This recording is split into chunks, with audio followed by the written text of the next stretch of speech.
Years ago now, about October 2003, when I first came here, and along with a Dutch lady, Margot, who'd been working in Bangkok at her own expense, sterilising dogs there, we saw basically there was a huge problem here that was only going to get far worse as the island developed and grew. Right. A large number of stray dogs, many of them in horrendous condition, which obviously has an impact on tourists generally. A lot of tourists do not like to see dogs in horrible condition running around the streets and on the beaches. It upsets them, and other people obviously don't even like dogs anyway, so you get the two viewpoints. And we sort of thought, right, well, we'll try and do something about it following proven principles, which is generally to sterilise. The aim was to sterilise the population here.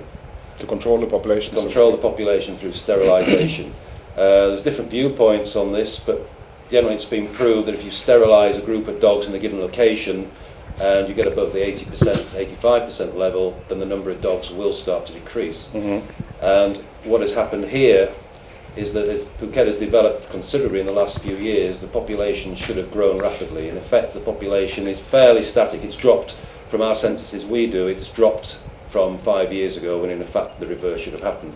That's not to say there isn't still a problem. No. Of course there is, because there's still literally dozens of puppies are brought onto the island there is every an week. effect, right? If it has an effect, I mean, obviously there are other effects. Disease has an effect. A lot of people claim roadkill has an effect, but in actual fact, nothing really. I mean, compared with the birth rate, a few dogs killed on the roads, whether it's a few every day, has no impact at all.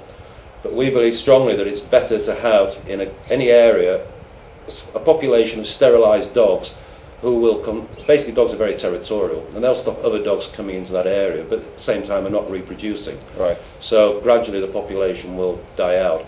If, as others believe, you just remove dogs and throw them into a dog pound or poison them or whatever, all you're doing is creating a void, and immediately other dogs will come in that aren't sterilised and you can end up with an even bigger problem than you had before. We can see this very clearly in certain areas. I mean, you know, particular hotels have done this when they had a couple of dogs that were sterilised and they've got rid of them, and then all of a sudden 3 or 4 months later they find they've got 10 or 12 dogs on the property.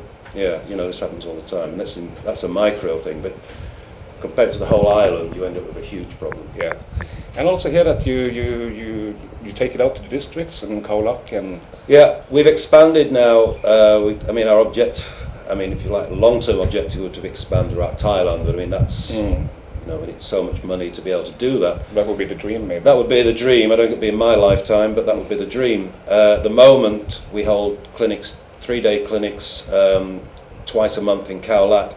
That's as a result of initiative by the Sarajin Hotel there, the owners there, who could see what we'd done here and could see the problem there. They had many complaints from guests at their hotel that the dogs were being poisoned. They'd see dogs poisoned on the streets, which is the policy in Khao Lak, is generally to cull the dogs through poisoning.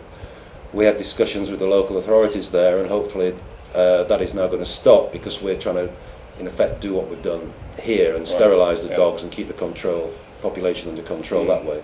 And in addition, we also have held regular clinics now on Koh Lanta and also with the cats on Phi Phi Island. Right. Koh Lanta is an example of an island which is also happening off the bay in Phang Nga Bay, where you have an island that's been developed for tourism. And previously there were no dogs there at all. It's predominantly a Muslim island with cats, but generally no dogs. But as people have moved in, foreigners and Thais from other parts of the country, they bring dogs with them. And before you know it, like on Koh Lanta, we estimate probably 600 or 700 dogs there now. Wow.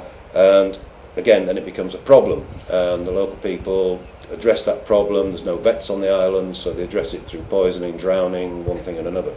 And our objective is to try and change that attitude, to control the dogs through sterilising and to do it humanely.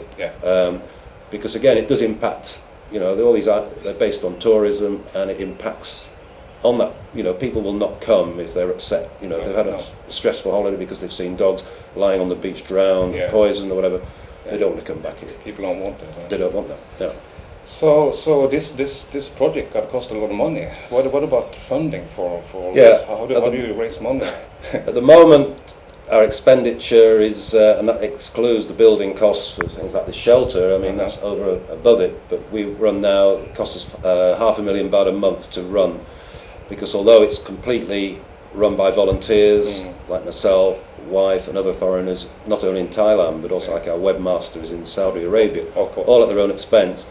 We do obviously have to employ staff now. We have 12 full-time staff. This includes 2 full-time Thai vets, our dog catching teams, our technicians here and our shelter staff here. And we have to pay their wages. Drugs are very expensive. We have a big food bill for the dogs here, and we also feed dogs in temples. The objective there is to monitor them, look for new arrivals, sterilise them and keep them off the streets. And as I understand, you have different kind of programs here. So some dogs you sterilise, and some dogs you have been maybe beaten or mistreated, and you have to take care of them. Huh? Yeah, I mean, we get phone calls every week regarding dogs that have been mistreated or they're in terrible condition, and we will bring them in for treatment. It is not our aim to keep dogs here. Right. We don't have the facilities. It costs too much money, but we do have obviously around. It's maybe in the region of 200 dogs here. Okay. But all these dogs are victims of cruelty or abuse, and it varies. I mean, we just last week had 3 shotgun cases with 9mm bullets in them. They've survived, and we can't return them to that area. Of course. Machete attacks are very common, even sexual abuse we get cases of.